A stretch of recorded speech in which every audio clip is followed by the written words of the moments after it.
Oggi ti mostro come riutilizzare una cassetta di legno per trasformarla in un rustico bauletto che puoi usare anche come poggiapiedi. Per questo progetto ti dovrai procurare due cassette di legno uguali perché di una andranno usate solo alcune parti. Io ho lasciato il mio bauletto molto rustico. Tu, se preferisci, puoi rifinirlo passando dello stucco sui buchini, facendo asciugare lo stucco e passando della carta vetrata poi sia sullo stucco che sul legno prima di dipingere. Se ti piacciono tutorial come questo, ti consiglio di iscriverti adesso al mio canale cliccando su iscriviti e sulla campanella per non perderti nessuno dei prossimi video. A me piace tantissimo riutilizzare le cassette di legno. Se anche a te piace farlo, puoi guardare anche gli altri video con i progetti che ho realizzato con le cassette di legno. Ti lascio i link nella descrizione sotto al video. Ora passiamo al tutorial. Continua a guardare.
Se ti piacciono tutorial come questo, ti ricordo che puoi iscriverti adesso al mio canale cliccando su iscriviti e sulla campanella per non perderti nessuno dei prossimi video.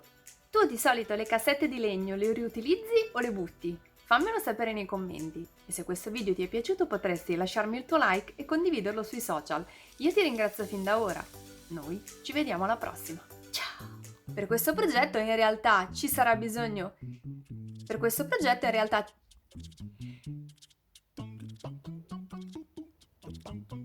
Per questo progetto in realtà puoi anche... L'ho lasciato molto rustico, Tu, se preferisci, puoi passando. Inoltre, se ti piacciono i progetti con le cassette di legno, ti lascio. Inoltre, se ti piacciono tutti i progetti.